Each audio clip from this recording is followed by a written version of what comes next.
Everyone, welcome back to Basic Grammar for Beginners. This is session 5. Today we'll be talking about reflexive and emphasizing pronouns. What are reflexive and emphasizing pronouns, or we call it as emphatic pronouns also?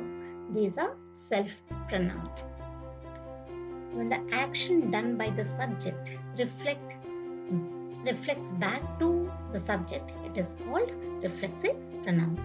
So here we can see that in the example, he fed himself. He is the subject, doer of the action, and fed is the action, and receiver of the action is the same person.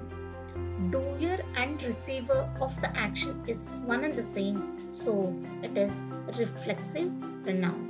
He is subject and himself is object, but the action is coming back to the subject, so it is reflexive pronoun. She hurt herself. Here also the action is coming back to the doer of the action. It is called reflexive pronoun. Now, not all the self words are reflexive pronouns. It can also act as a noun in the sentence, as you can see here. He cares nothing but self. Self here is not reflexive pronoun, rather it is a noun.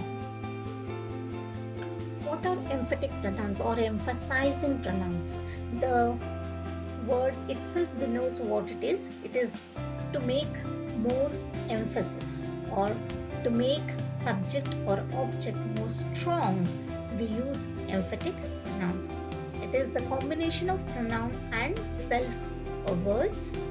Let us see how it is placed. Placement is very crucial in this. It is placed just after the subject or object. We'll see the sentence analysis here. She cooks food herself. She is subject, cooks verb, food is object, herself is emphatic pronoun. So the placement of herself is just after the object. She herself cooks food. Here she is subject, herself emphatic pronoun, cooks verb, food is object. Here the emphatic pronoun has come just after the subject. So both the sentences are correct. What is the correct usage of self pronouns? Self pronouns should not be used as a subject as it has been used here. It is wrong. Now what is the correct sentence formation? I myself will go and see what the matter is. This is the correct form. There are certain verbs in English which take reflexive pronoun just after this verb.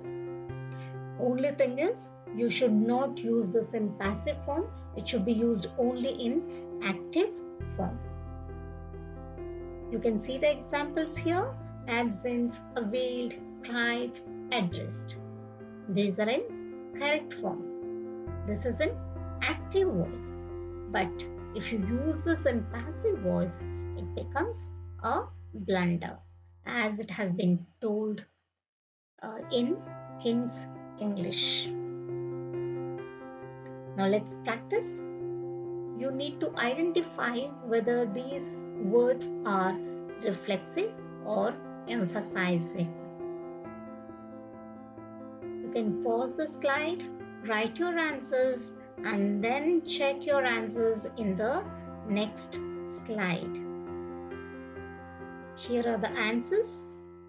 And I owe my thanks to Renan Martin and Api Sinha's book How to Write Correct English, from which I have gained tremendous knowledge about the rules and regulations. We all have grown up with Renan Martin, right? So I acknowledge the resources. Stay home, stay safe. Thank you.